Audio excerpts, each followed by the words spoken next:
This is RedPubPod. RedPubPod. I believe it's called RedPubPod. a podcast RedPubPod. for Redhawk Publications. I got to get that into a poem. I mean, that's like the ones you were talking about. They're hard to say. Good afternoon, good evening, or good morning, depending upon where you are and what time you're listening to this podcast. This is RedPubPod coming to you live from the plush welded studio here at Catawba Valley Community College.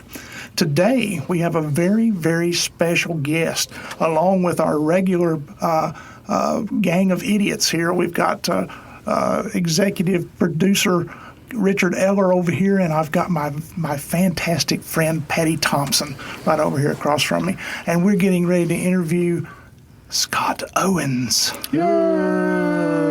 Yeah, let's hear it for Scott. And today's podcast is brought to you by our unofficial sponsor, Tasteful Beans Coffee House, located in downtown Hickory. If you're ever in downtown Hickory, go by Tasteful Beans Coffee House and say you heard about the coffee house on RedPubPod, and Scott will charge you double. So No. And it's a bargain at half the price. You get free sugar and free cream if you mention you heard on RedPubPod. And I want you to have a cup of that Ethiopian coffee that he's got down there, because that is the most wonderful coffee on the face of the planet, and only Tasteful Beans has it. Not to mention plenty of great reading materials as well while you're there. Wonderful Yeah, books. that's true, Yeah. because he is also an unofficial retailer for Redhawk Publications. And you know what? Tasteful Beans can be located at 29 22nd Street, Northwest Hickory. And you can find them on the web at tastefulbeans.com. Did we get that right, Scott? Almost. It's just 2nd Street, not 22nd Street. 2nd Street. No problem. Yeah. Glad Too we far got out. that. 29 2nd Street, Northwest. There you go. So welcome, Scott. Well, thank you. Thank you. It's a joy being here. We are very, very fortunate to have Scott in our family of writers. The first book that we did with him is called Sky Full of Stars and Dreaming. It was a book from 2021. This was fresh out of COVID lockdown and stuff, wasn't it, Scott? Exactly. Most of those poems were written during COVID, yeah. Yeah, we've even got one in here called Cleaning During COVID that I think is one of my favorites. Then we did, with you and Missy Cleveland, we did a children's book called World's Enough, Poems for and about children and a few grown-ups. And this is a wildly colorful and playful book where you are playing with poetry against Missy Cleveland's kind of bright and furious folk art. And then coming out soon, going to be here sometime around the first or second week in November. Seems like you wanted it to come out the week before Thanksgiving. Yeah. Okay, that'd be a good Christmas present. Prepositional, new and selected poems. A little bit around 124 pages of new and selected poems. You got a percentage of new and selected? It's probably about 60% new and 40% selected. Okay. It's I cheated a little bit with that one. It is selected with a slant, if you will. Okay. Because I think over the 18 or so books, there are books that there are poems that you could call light and poems that you could call dark. And with prepositional, I have a regular customer at the coffee shop who owns all of my books, and she sent copies of Sky Full of Stars and Dreaming to her sister, who had some challenges with COVID. And she said every time she spoke with her sister kept bringing up the book, and she would start crying. And I said, "Oh, I'm so sorry." And she said, No, it's good crying. It's that cathartic sort of crying. And then she said, "Do you have another upbeat book that I could send her?" And I said, "Well, no, not really, but I'll write one." So I determined then that I was going to put together another upbeat book, and went back to find my favorites from the previous 16 or so books and brought those together, and then realized I had a bunch that I had been working on during COVID that were more upbeat as well. I think I tend to go against the flow. If everyone else is going negative, then I'm going to go positive. If everyone else is going positive, I'm going to go negative. So most of the poems that I wrote during COVID were pretty reassuring, I guess would be the word. If you guys don't mind, I wanted to share with our audience and also with Scott that I actually went on the internet last night and spoke to a few of Scott's colleagues in poetry, and they gave me a list of questions to ask him. And it's appropriate to ask one of them now, since we're on the topic of the prolific poetry collections you've written and published. Some of them, Scott, we're trying to trick you. They're asking you questions like, "Who's your favorite North Carolina poet?" No, we're not going to ask you that because all of them are your favorites. But yeah, exactly. But Paul Jones did ask a question I thought was apropos for what we're talking about right now. You've written 17 books, and I'm sure that's maybe. Is that accurate? With prepositional, are you at 17? Prepositional would be 18. That's what I figured, yeah. What's your criteria for narrowing down what you put in each edition? The selected poems? Selected poems, yeah. Primarily if I really like them. Okay. There are some that I probably like more than my readers do that I didn't put in because they really haven't been all that popular with the readers. I was looking at one actually this morning. A student had responded to a poem called Deconstructing the Red Barn. And it is a pre-COVID poem. So since everyone was swimming positive, I was going negative, and I was using the poem to kind of point out the fallibility of the romanticized version of the country life. I mean, I grew up in the country, and there was just an awful lot of violence and death. Some of it because of the unique nature of my family, and some of it just because that's the nature of growing up in the country. And, so the image of the bright red barn and the happy people all running in circles holding hands around the barn doesn't really hold up to reality. And so I like that poem, but I've never gotten a positive response from a reader, other than this one student whose response to it I was reading this morning. Everyone else has felt like I was being unfair to the country life. And I'm like, well, maybe. So realities of the country life. Well, let's balance it out a little bit here. We have plenty of those Norman Rockwell images of the Red Barn. Let's show that there's a flip side to that as well. Am I hearing you say that you actually shop your poems then? Like your students would be your audience? Or at the Poetry Hickory? Or? Usually when I'm teaching, I will bring in some of my own poems to serve as, this is an example of something you can do. And with that particular one, I don't even remember why I had put it out there in front of them, but it was kind of a group of 10 or 12 poems, and this student chose to write about that one. And like I say, usually the only response I get to that one is negative, so I was pleased to hear some positive feedback on it. But that's just an example of one that I wouldn't use in a selected works because it doesn't seem to resonate positively with a lot of people. And that's really funny, too, because a lot of very, very famous Southern writers, Flannery O'Connor, William Faulkner, Eudora Welty, a lot of their work is somewhat critical of the facade of the happy, Southern life and all of this stuff, when really, Robert Morgan said to me one time when he was visiting Lenore Ryan, he said, Southerners are some of the lowest down, hard to get along with people that you've ever met in your entire life. And I cleaned that language up because it's not all, let's join hands and dance around the barn. There's a lot of really mean people out there. And the students would always react to Faulkner and Flannery O'Connor that way. So you have joined a rarefied air there. Well, and, I don't think it's all one way or the other, as with almost everything. There's the truth lies across every spot in the spectrum.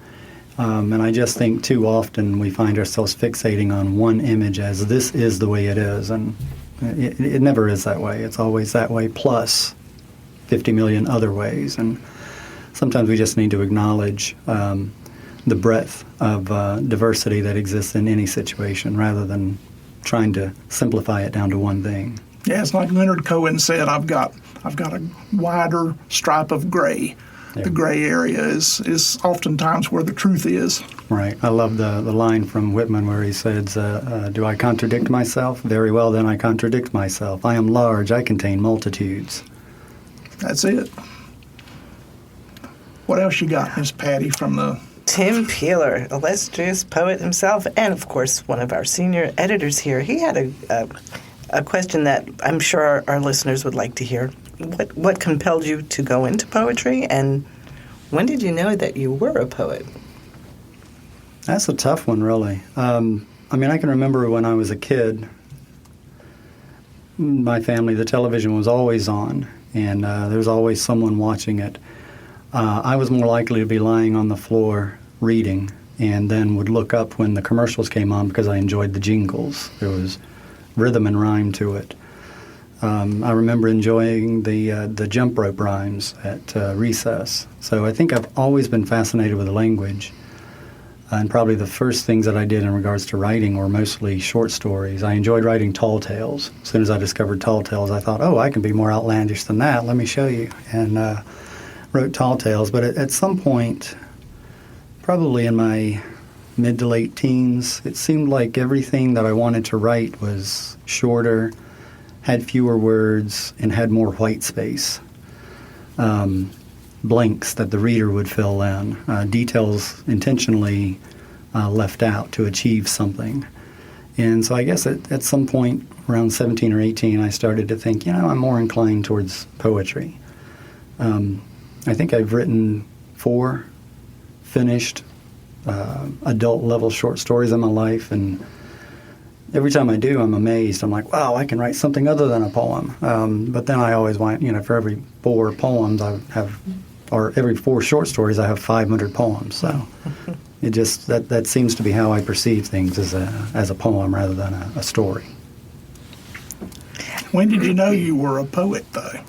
Was it that first 100 copies sold, or was it that first book published? Or I think I knew that I was going to write, and whether I would continue to write poetry, that in fact, it could change at any point. If a lot of people have pushed me to write my memoirs, and I always think, it's not poetry there. Can I write a poetic memoir? I suppose I could, but I don't know.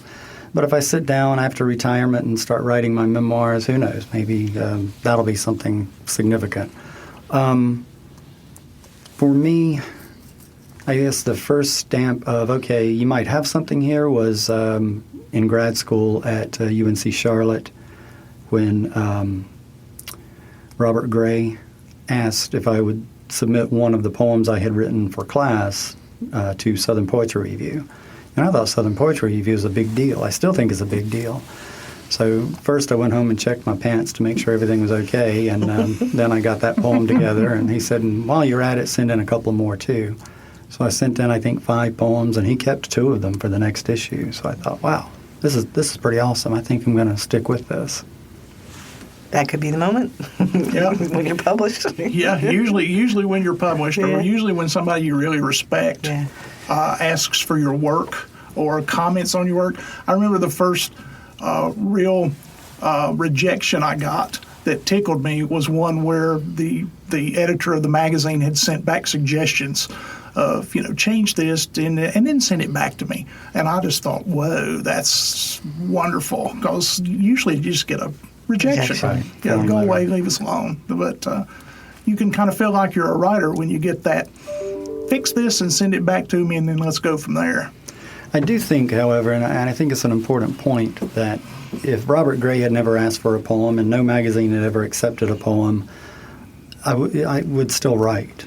I don't think the fact that I write has anything to do with publication, except that I really do think that I have something significant to say, so I want people to read it. I want their brains to be engaged with what's going on and my perception of the world. But if people had never read it, that would not have kept me from writing. That's marvelous. There are a lot of people like that they've got notebooks full of stuff that no one's ever going to see, because they've got the compulsion to still write. And sometimes it's therapeutic. It's not only that they're worried about something that they're going to tell the world, or the world understanding their opinion. It has to do with they can't understand their own feelings and thoughts sometimes until they've had a chance to put it down on paper or put it in some kind of art where they can then revise it. Because sometimes in the revision process you begin to see, oh, there's the relationship I had with my dad. There's the poisonous part of the relationship with this person in my family. Or there's the reason why my mother acted the way she did. It's Virginia Woolf that said she never really understood her mother's situation until she wrote the novel To the Lighthouse. I think putting anything into visible words turns it into an object, but then you can analyze, it literally objectifies it. So it puts it out there almost as if it's now someone else's story. You've created this character. Even if the character is named I, it's still a character. And you can examine it and analyze it and figure out what caused this, how might it have been avoided, what can be made from it. All of those things become much easier once it's down on the page. And so the idea of writing as self-therapy is certainly not a new idea, but I do, just from working with my students, I think it's becoming an increasingly important idea. Now, did being a poet figure into you eventually becoming a business owner with a coffee shop? In a weird sort of way it did, because we had started Poetry Hickory at the coffee shop years before we bought the coffee shop. And so I was very familiar with it. I was very comfortable with the atmosphere. And to be honest, when I could tell that the guys who owned the coffee shop were losing interest and were probably going to shut down or sell, I didn't want to lose my venue for Poetry Hickory. So I talked to my wife and got a gauge of where she was in her career, and she said she was more than ready to leave corporate America. And she didn't know if a coffee shop would work, but if I wanted to talk to them and let them know that we might be interested, to go right ahead. So I did. And 2 years later, they came back and said, hey, remember when you talked to us about maybe buying the coffee shop? Well, we're ready to sell. And we met with them. They were good friends of ours, so there was no haggling. They named a price, and we said, okay, let's do it. And you've made a real great run of it since then. It has gone very well. I mean, business has multiplied tenfold since we bought it, and it's a lot of work. And I'm just so glad that you made it through the lockdown and everything, because you did a wonderful job during lockdown of keeping the doors open, but keeping it safe for people.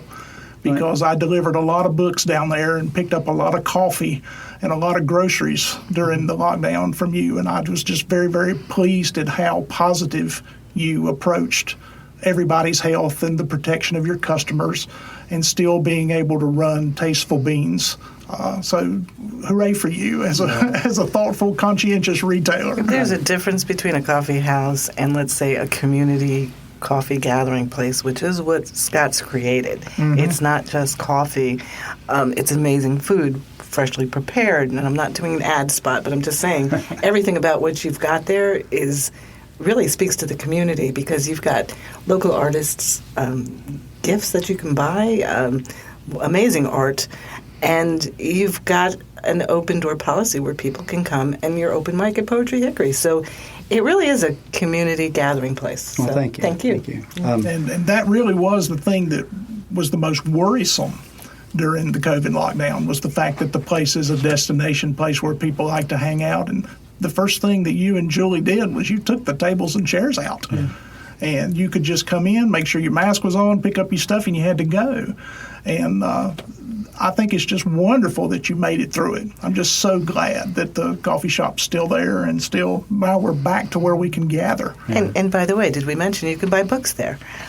Yeah, and really cool T-shirts that advertise the coffee shop too. So I actually joke around with my students sometimes when they are complaining about what their literature classes are requiring them to read, and I point out to them that if I had not read Darwin and the Naturalists, that the coffee shop might not still be there. But the key word from the Naturalist was adapt, and that's what we've tried to do constantly, is just adapt to whatever people need, people want, within reason.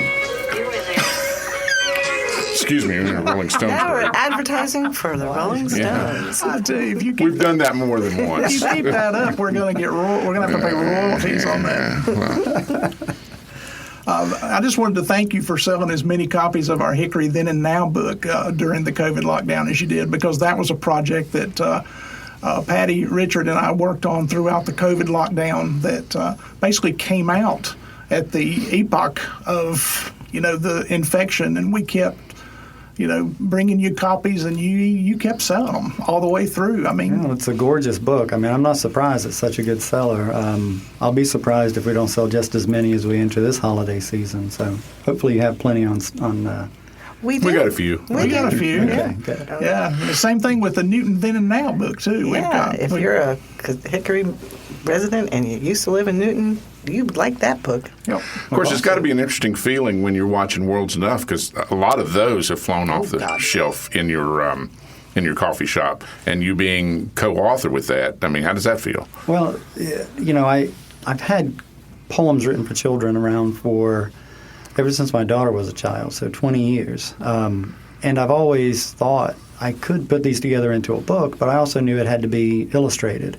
And I can't even draw a straight line. Forget about stick figures. I can't draw a single straight line. So putting 5 or 6 of them together, no way. And I just didn't know who to turn to for illustrations. And I had so much else going on that it was never at the top of my to-do list. And then honestly, one morning I came into the coffee shop and had an idea for a poem rolling through my head based on some things that had happened in class with students, particularly students who didn't want to be called he or she, but wanted to be called they. And initially I had the grammarian's response to that, just thinking, well, that's no, we can't do that. And then I started thinking about how in my own life and in all of my work, I've encouraged people to identify themselves for themselves, so that it was really no different. And over on the wall, as I'm walking in, I see this painting by Missy. It basically is like 3 faces coming out of one painting. And I'm like, well, that's it. That's what's rolling through my head, is this idea that we all have multiple personalities, if you will, not in a clinical sense, but in a very practical sense. We have to have different personalities. You're not going to talk to your mother the same way you talk to your girlfriend, or if you do, you got a problem, a bigger problem. And so the painting read some Freud there.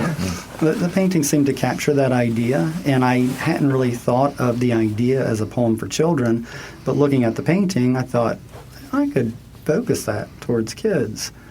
And then I looked around the room some more, and my head was really spinning now, and I realized that half of Missy's paintings were just perfect for a children's book. Yeah.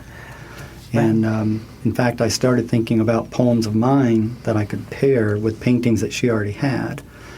And so I just called her up and said, hey, have you ever thought about illustrating a children's book? And she said, no, but I can. So we started running with it, and it has, I think it's been probably my second best-selling book ever. The Fractured World is probably the bestseller, but it's been around for a very, very long time, so it's had years and years to accumulate those sales. And it was used at a couple of universities for classroom teaching, so that pumps up the sales some when every student has to have one. Speaking of which, would you mind maybe indulging us in reading a poem that you'd like to read for us from World's Enough? From World's Enough? Sure. Yeah. Anything in particular? How about the one that you feel? All right, let's go with the oldest then. This is actually probably my second oldest poem ever. I wrote it as a high school student, very angry with my family, which was not at all uncommon, and modeled it after the Robert Frost poem, Pasture Spring. I think it's called The Pasture Spring. I'm going out to clear the pasture spring. I shan't be gone long, and yada, yada, yada. And then at the end he says, you come too. Well, I wrote kind of the same thing, but at the end I said, you stay home. That was directed towards my family. Wasn't the sort of poem that I really thought I would publish, but I tell my students never throw anything away, and over the years I've kept this around. And then a few years back when Maurice Sendak died, I realized I'm going to retouch that poem in honor of Maurice Sendak. So it's called Stay Wild.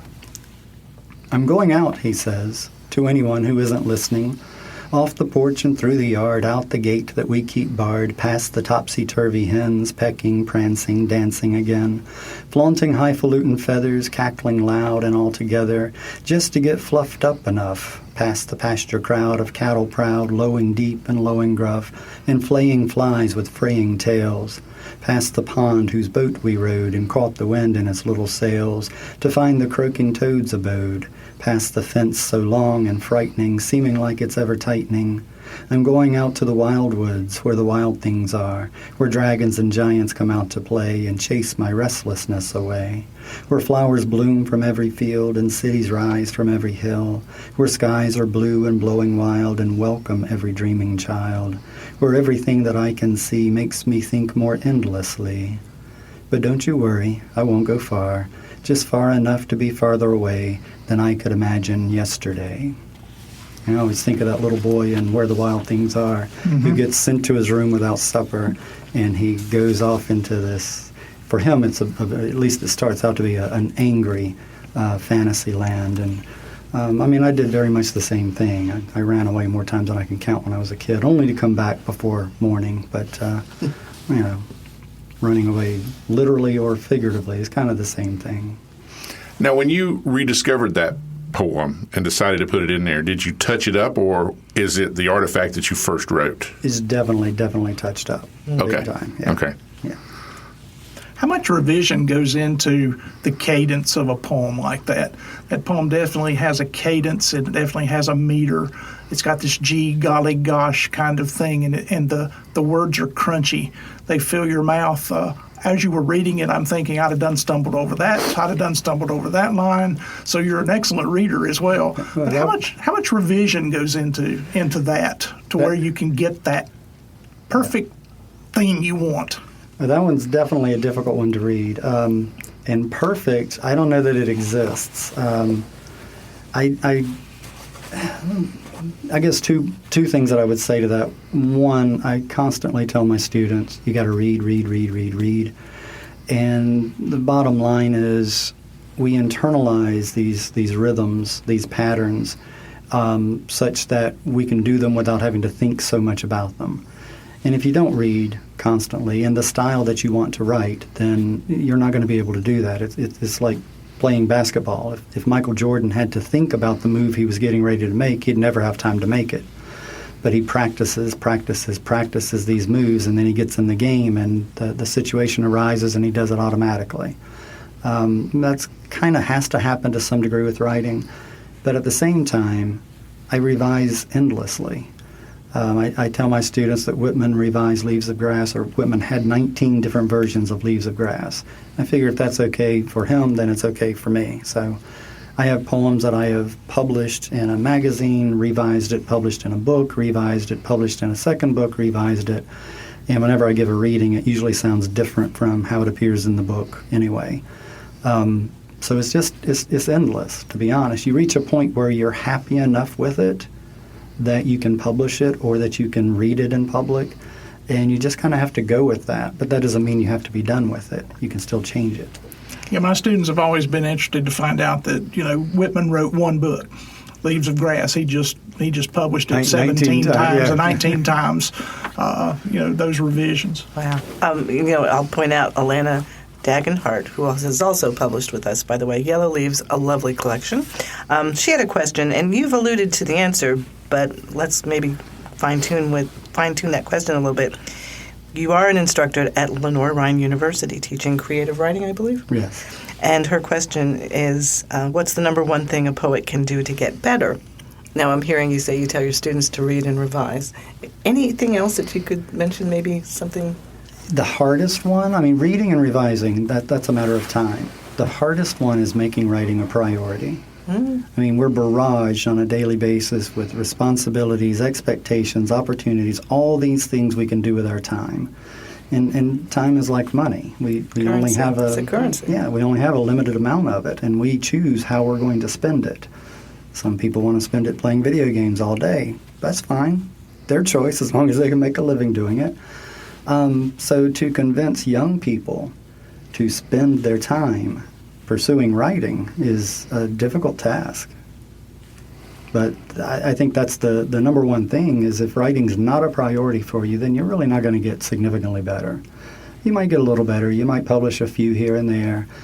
But to really make something out of it, it has to be a priority. You've got to be able to stop people in the middle of a conversation and say, excuse me, not being rude, I've got to get something down real quick.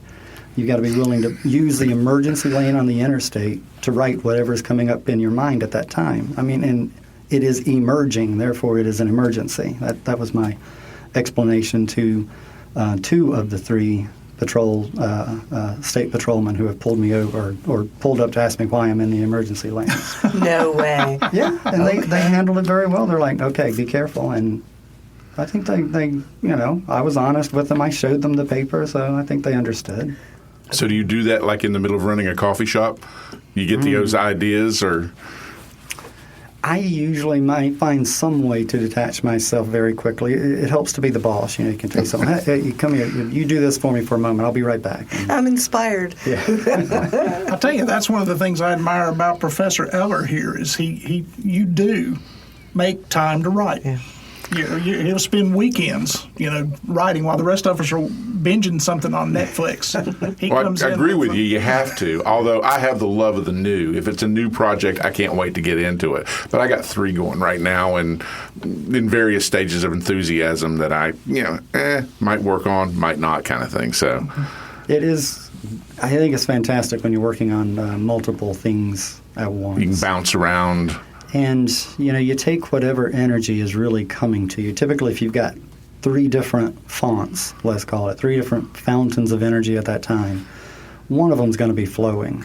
So you settle into that one, you use it until it runs dry, and then you go, mow the grass. When you come back, a second one has picked up, and you can launch into that one again. This year, between working on World's Enough and Prepositional and the one that you guys have agreed to published in the spring, All In, I've had those 3 different things to work on. And recently, since World's Enough came out and now Prepositional is at the press, I got a little dejected because there wasn't as much going on in my head. And I'm like, oh, man. Or there's always plenty going on in your head, but it may not be the stuff you really want to have going on in your head. So I've started working on the one after All In to get my brain clicked in again. Yeah, if you want to get really inspired for writing, mowing the grass is a great. I've written entire short stories in my head on the mower, because it's kind of this mindless kind of thing. Yes. Driving long distances is another way to do that too. It's just kind of your instinct takes over, and before you know it, you've got this entire plot plotted out. And sometimes you do have to stop, and I've been lucky to learn how to use my recorder on my phone. Speaking of Prepositional, have you got a favorite in there that you'd like to maybe read for our listeners out there?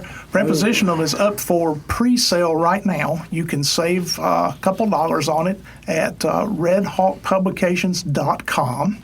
Of course, Scott's going to have it on sale at Tasteful Beans Coffee House when he gets it in. It's a $15 book, and I think it's $12 right now for pre-order. So go to your computer, your phone, and give us a couple dollars. But, Scott, what you want to read from it? Well, I'm going to, anytime you ask me my favorite, that's... Yeah, it's like asking which one of your children do you love the most. Yeah, exactly. I mean, Yeah. I could ponder over that for quite some time, but I think just in the interest of conversation, I'll read the one called Of. It's page, I see you're looking. It's on page 66. Yeah. Yep. Of. Backstory first, backstory second. This one I actually wrote when my daughter was in 2nd grade, and I had gone out to her school to teach a little creative writing workshop for the students. And I got there early. I have a tendency to get places early. And I was staring out the window, and one little girl came up to me and asked what I was looking at. And that's really where this poem started, because I gave her, a pretty straightforward answer, but at the same time I was saying one thing to her, my brain was going on with that idea, why are you standing at the window looking out? And I realized I spent a great deal of my life standing at windows looking out, and then maybe that's where an awful lot of poetry has come from. So, Of. Poetry is contrary to productivity. Poetry encourages idleness. Poetry stands at the window because it is curious about the flowers. This flower, with its yellow fringed face around its one brown eye. Poetry stands at the window because it is curious about the trees. This tree with heart-shaped leaves, some turning yellow in the first days of fall, some fallen off and still the limbs reaching up to the sky. Poetry stands at the window because it is curious about the sky, how it got there, where it goes, what it's like where it ends. Poetry wants the window down. Poetry walks back and forth through a field going nowhere. Poetry thinks it's okay to look at the same sky day after day, sometimes minutes at a time, sometimes with no other purpose but remembering blue. Poetry refuses to follow the rules of efficiency. Get in line, speak only when spoken to, never say anything that would embarrass your mother. The first poem ever written was a drum. The first poem ever written was a foot tapping on the side of the crib. The first poem ever written was a rope slapping the red clay playground of William Blake Elementary School. It is not necessary for poetry to be beautiful, though sometimes it is.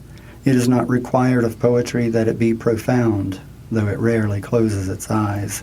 It is not expected that the face of poetry be etched with tears, the hair dripping with sweat, the mouth expressing awe. Poetry owes nothing to anyone. Still, poetry wakes up each morning, walks to the edge of the world, and jumps, believing one time it will fly, believing one time the dive will not end, believing one time an answer will rise from somewhere beyond. If you don't like that, Yeah. that's one thing about your poetry is it's very accessible.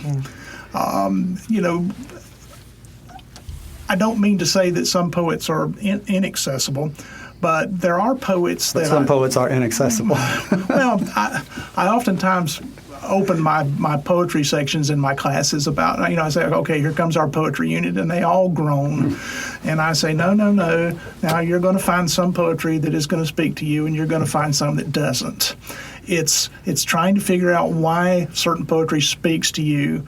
That is the most important thing. And I have students who will fall in love with Emily Dickinson. I have students who will fall in love with other poets and modern poets versus older ones.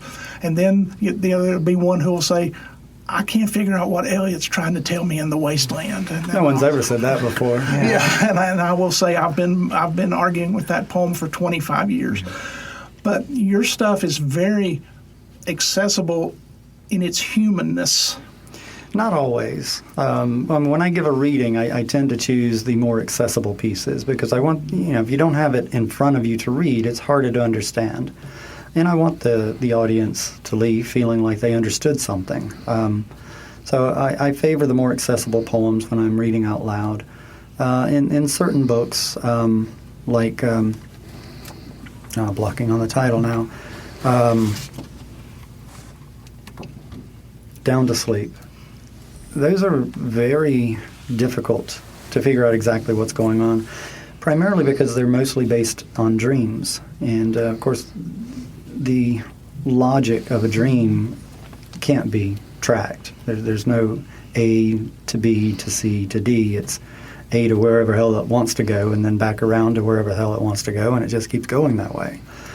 But, dreams can be important to us for understanding what's going on in our unconscious or subconscious, and so I think they're worth exploring as well. And sometimes that's the logic of a dream has more in common with the logic of reality than any straight line scenario that we can create by interpreting that reality anyway. So there are some of mine that are quite difficult, but in general, I want to be accessible. I want to be understood. I don't want to be easy because easy tends to be read, nodded at, and forgotten. I want there to be something that's going to resonate and cause the reader to continue to think about it for a little while.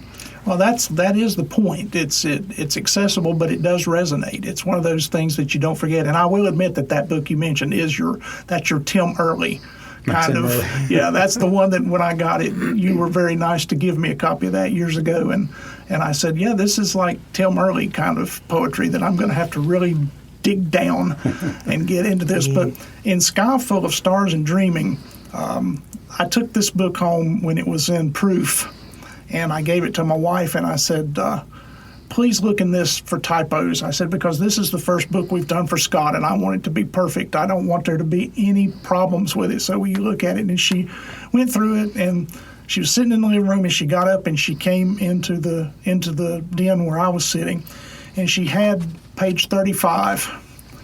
So if you go to page 35 in there. A marriage. Yeah. She held it like this, And for you, those of you out there in listening land, she held it with her middle finger in the middle, and she held it out to me, and she tapped with her index finger. And don't forget, the title of it is A Marriage. A marriage. So would you? It's not a long one. Would you read that for our listeners? A marriage. We work together, you and I. You with your tireless planning, I with my tireless doing. We build, plant, grow, design, cook, clean, teach. We, you and I, work together. Make the bed, the coffee, make things better, make time for talking, listening, feeling, being, becoming, loving. You and I, we work together. That is one of those poems that she still talks about. Wow. And she's not a poetry reader, but that resonated with her because it's everybody's marriage that's like mine and hers. Yeah, I wrote this after Julie and I had bought the coffee shop because for the first time in our lives, we were literally working together. And I think I had kind of come to the conclusion that one of the things that keeps a couple close is absence? No. Shared purpose? Yes, shared purpose, exactly. This is marital advice from the poet. But, hey, it's as good as from a poet as anybody. Always have a project that you're working with your spouse on or your partner on together. Whether it's a kid, whether it's a business, whether it's remodeling a house, whether it's planting a garden, if you always have a project, you stay together, you talk, you have shared interests, you have shared concerns, and that's been kind of key, I think, for she and I, and now, of course, maybe we work together too much, but it's all right, it works. So. It's a project and it's a process, too. I think that came out in a lot of people during lockdown. Oh, yeah. Because, I've been married 42 years, and a lot of people say it's because I spent a lot of time out of the house working that I've been able to stay married 42 years. But when we were locked down for that year, I quite enjoyed it. And it was like you said, there were projects and there were things to do. And she complained at me about working too much because, all three of us during lockdown, Richard, Patty, and I, were working on books and trying to keep the program alive and, working on publishing this book and that book and other poets that you and Tim Pegler had sent this way. And I kind of enjoyed that camaraderie of working together toward a common goal. So this is totally random now, but I have to throw it out just because it just happened. Another one of the things that I tell my students, I have them read Mary Oliver, and then I say, pay attention. That's maybe the second most important thing for becoming a better writer is learning to pay attention. And I even give them exercises, and I say you have to make a hobby out of paying attention. This is how you do it. You do it 7 times every day, or you do it 7 days in a row, and you'll discover that you're paying a lot more attention without even trying. And then I have to remind them after they all come back with all these poems about things they've seen, that sometimes it's a matter of listening as well. You have to pay attention to what you hear.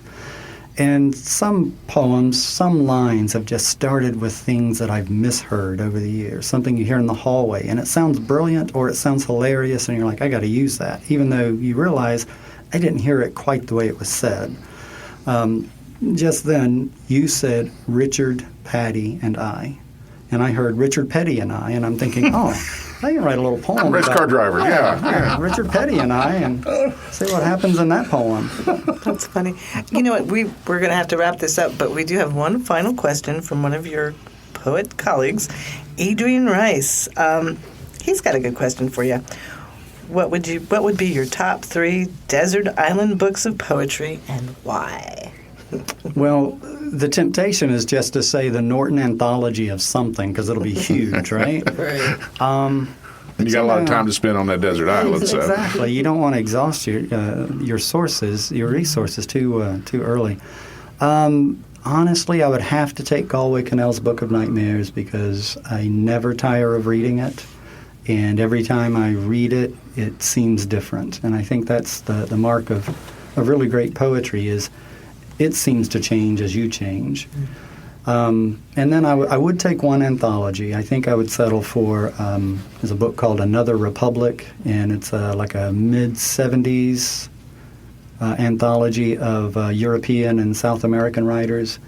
Yehuda Amichai, Yanis Ritsos, C.P. Kabafi,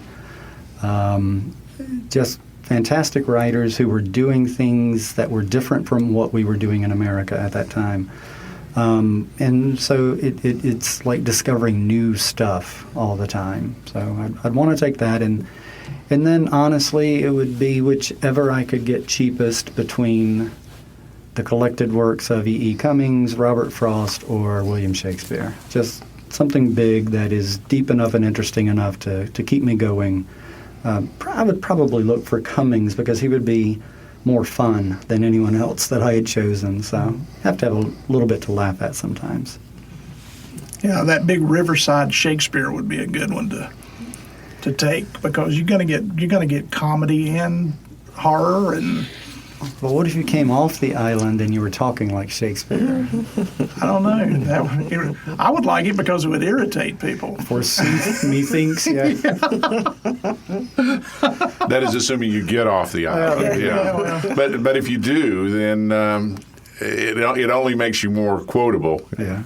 Yeah, as it turns out. Of course, it would be just as bad if you got off the island talking like Cummings. Anyone lived in a pretty now town with up so many floating bells down? Like, what? Yeah, and then somebody goes like, "You're speaking in lowercase, aren't you?" There's no capital letters in this. Yeah. But that is a very good idea about being observational as many times as you can, and then you start to think, how can I put that together? There's something that ties this. I really like that. I take it students do that?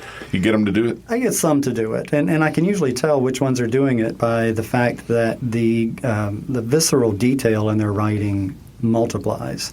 It's a simple thing. I tell them intentionally, go somewhere that you don't usually go, that you're not going to see a whole lot of people you know, and just stop and sit for 20 minutes and listen and look and write down the details of what you see.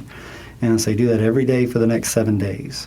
And you will notice that as you're walking from classroom to student union, you actually notice more details than you ever did before, just because you've made it a habit. And that's kind of the key, is you want to go through life paying attention, noticing more things. That gives you the raw material out of which you're going to build whatever it is you're writing.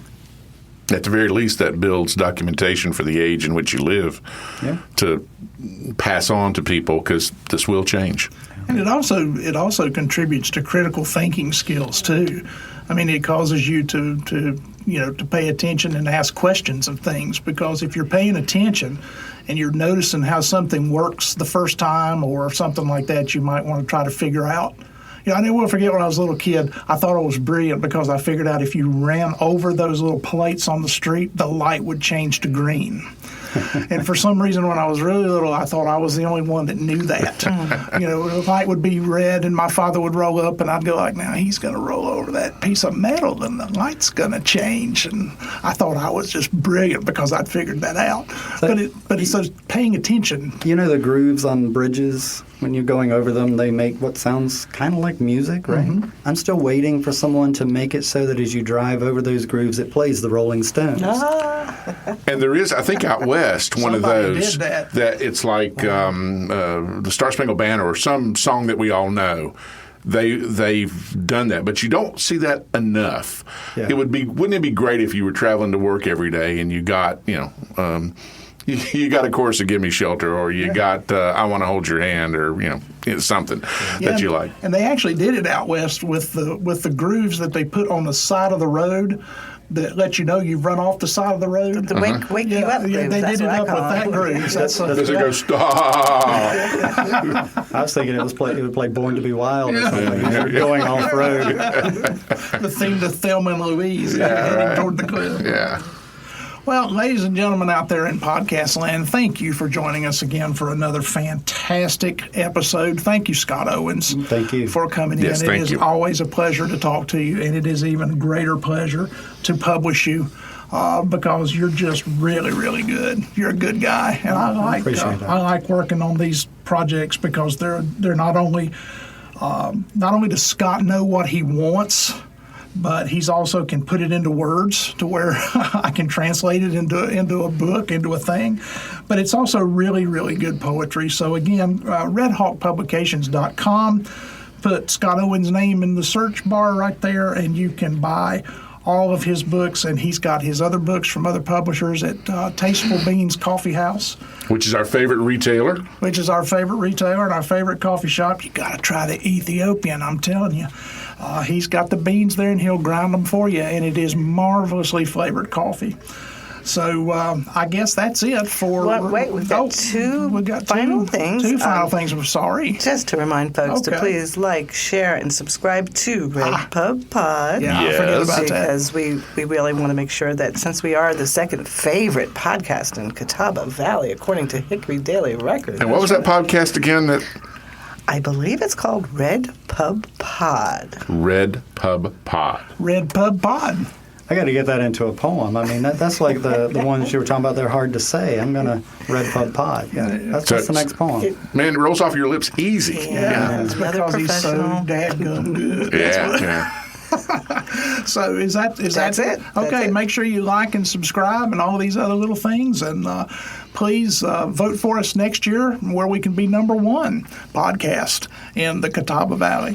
And we appreciate it. And for Richard, Patty, and Scott Owens, have a good one, guys, and read some poetry tonight. This has been... I believe it's called RedPubPod. RedPubPod. A podcast from Redhawk Publications. RedPubPod. I got to get that into a poem. I mean, that's like the ones you were talking about. They're hard to say.